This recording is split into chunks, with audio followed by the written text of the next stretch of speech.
মৃত জুবিন জীবিত জুবিনতকৈ এতিয়া কোটি গুণে শক্তিশালী আৰু বেছি প্ৰভাৱশালী। ন্যায়টো এনেকুৱা বস্তু নহয় যে হঠাতে দি দিয়া বস্তু। মই নিজেও জাষ্টিছ ফৰ জুবিন মই নিজেও কৈ আছোঁ, কিন্তু লগতে মই এইটো আশা কৰোঁ যে তদন্ত প্ৰক্ৰিয়াটো যিহেতু শেষ হোৱা নাই, আমি তদন্ত প্ৰক্ৰিয়াটোলৈ অন্ততঃ ৰোৱা উচিত। কিন্তু মই একেটা সময় এই কথাটোও ক'ম যে তদন্ত প্ৰক্ৰিয়াটো যিধৰণে স্বচ্ছ নিকা আৰু কোনো সন্দেহৰ আৱৰ্তত নোহোৱাকৈ নুসুমোৱাকৈ যি গতিত আগবাঢ়িব লাগিছিল, মানুহৰ তাত এতিয়া সন্দেহ হৈছে। মোৰো তাত সন্দেহ হৈছে এই কাৰণেই যে তদন্ত প্ৰক্ৰিয়া চলি থাকোঁতেই কিছুমান কথা ৰাজহুৱা হৈ আছে। মুখ্যমন্ত্ৰীয়ে কিছুমান কথা অকৰ্তৃত্বশীলভাৱে কৈ আছে। আৰে যদি সেইখিনি কথা মুখ্যমন্ত্ৰীয়ে আগতীয়াকৈ গমেই পাইছে, তেতিয়াহ'লে তদন্ত প্ৰক্ৰিয়াটো কি গতিত চলি আছে? মানুহে ভবাৰ দৰে তাৰমানে মুখ্যমন্ত্ৰীৰ হাতৰ পুতলা হৈ আছে নেকি তদন্তকাৰী বিষয়াসকল? তেওঁ স্ক্ৰিপ্ট ৰেডি নেকি? তেওঁ কেনেকৈ ক'ব পাৰিছে ভিছা ৰিপৰ্টৰ কথা? তেওঁ কেনেকৈ ক'ব পাৰিছে যে চাৰ্জশ্বিটত এনেকুৱা কিছু কথা থাকিব যিবিলাক অসমৰ মানুহে গ্ৰহণ কৰিবলৈ টান পাব? চাৰ্জশ্বিট প্ৰস্তুত হোৱাই নাই, তেওঁ কেনেকৈ চাৰ্জশ্বিটৰ কথা আগতীয়াকৈ কৈ দিব পাৰিলে? সেইকাৰণে মানুহৰ কিছুমান কথাত সন্দেহ হৈছে। মই ভাবোঁ সেইবিলাকৰ কাৰণেই এই গোটেই তদন্ত প্ৰক্ৰিয়াটোৰ প্ৰতি মানুহৰ কিছু প্ৰশ্নৰ উদয় হৈছে, যিটো হ'ব নালাগিছিল। তথাপিও মই ক'ম যে আমি অকণমান ধৈৰ্য ধৰাটো উচিত, আমি বাট চোৱাটো উচিত। আৰু যদি সঁচাকৈ SIT আমাক তদন্ত উচিত ন্যায় নিদিয়ে, তেতিয়াহ'লেতো মই ভাবোঁ যে অসমৰ মানুহে ইতিমধ্যেই যি ন্যায় দিব লাগে, যিটো জাষ্টিছ জুবিনক দিব লাগে, সেইটো দিবৰ কাৰণে অসমৰ মানুহ সাজু, আৰু সেইটোৱে হ'ব। আৰু মুখ্যমন্ত্ৰীটো কৈ থৈছে যে SITৰ তদন্তত যদি অসমৰ মানুহ সুখী নহয়, তেতিয়াহ'লে তেওঁ CBI তদন্ত দিম বুলি কৈ থৈছে। দেখা যাওক এতিয়া। কিন্তু এইটো ঠিক যে যিমানে পলম কৰি গৈ থাকিব, সিমানে কিন্তু ন্যায়টো অলপ সুদূৰ পৰাহত হ'ব। সেইটোৱে দুৰ্ভাগ্যজনক।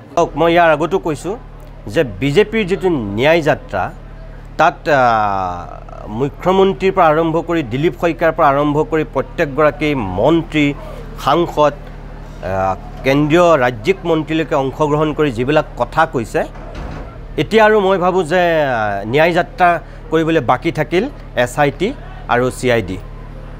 এতিয়া তেওঁলোকে ন্যায় যাত্ৰা কৰিবলৈ বাকী আছে, তাতকৈ বেলেগ ক'বলগীয়া একো নাই।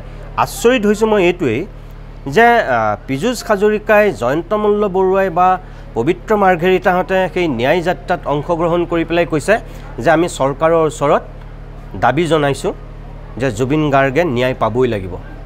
ৱা, এইটো মই কাণে ঠিকেই শুনিছোঁনে?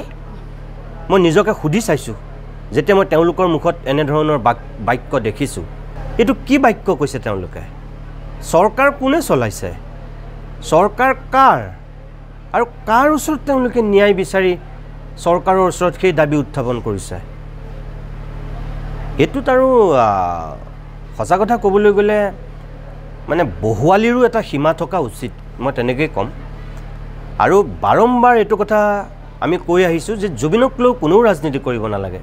কি বিজেপি, কি কংগ্ৰেছ, কি অজাপ, কি ৰাইজৰ দল, কোনো এটা ৰাজনৈতিক দলে আচলতে জুবিনক ৰাজনীতিলৈ টানি আনিব নালাগে। আৰু যিসকলে জুবিনক ৰাজনৈতিক বৈতৰণি পাৰ হোৱাৰ আহিলা বুলি ভাবি লৈছে বা আহিলা কৰিব বিচাৰিছে, তেওঁলোকে মনত ৰখা উচিত কিন্তু যে জুবিনৰ আত্মাই তেওঁলোকক নিস্তাৰ নিদিব।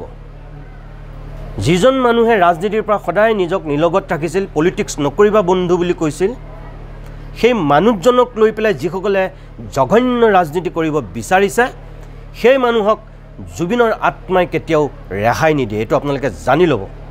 কংগ্ৰেছে যদি জুবিনক লৈ ৰাজনীতি কৰিব বিচাৰে, অজাপই যদি বিচাৰে, ৰাইজৰ দলে যদি বিচাৰে বা বিজেপিয়ে যদি বিচাৰিছে, তেতিয়াহ'লে ইয়াৰ ফল কিন্তু অতি বেয়া হ'ব, ভুগিবই।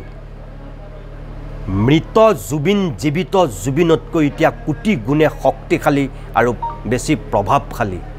তেওঁলোকে এই কথাটো মনত ৰখা উচিত, মই ভাবোঁ। প্ৰেছ ক্লাবত ঘপককৈ কোনোবাই বোমা ফুটাইছে, তেওঁ লগত যে ফটো পাই গ'ল, তাৰমানে তেওঁ তাত জড়িত আছিল। তাৰমানে তেওঁ নিজৰ যিকেইজন পৃষ্ঠপোষক কৰা প্ৰাৰ্থী আছিল, সেইকেইজন হৰাৰ কাৰণে তেওঁলোকৰ হয়তো তেওঁ সেই কামটো কৰালে নেকি মুখ্যমন্ত্ৰীলৈ মোৰ এইটোৱেই প্ৰশ্ন এইকেইদিন আপুনি কিবা হতাশাত আছে নিৰাশাত আছে আপোনাৰ ক'ৰবাত অলপ মানসিক দ্বন্দ্ব হৈ আছে হয়তো আপুনি ক'ৰবাত ভয়তো আছে গতিকে আপোনাৰ ভয়ৰ বহিঃপ্ৰকাশ ঘটি আপুনি আবুল তাবুল কথা য'তে ত'তে নাগাব আৰু আপোনাক মই প্ৰত্যাহ্বান জনাইছোঁ যে আপোনাৰ তাত যদি প্ৰমাণ আছে মই বোমা ফুটাইছিলোঁ বুলি আপুনি ৰাজহুৱা কৰক এখন ছবি মাত্ৰ ৰাজহুৱা কৰক যদি আপোনাৰ দম আছে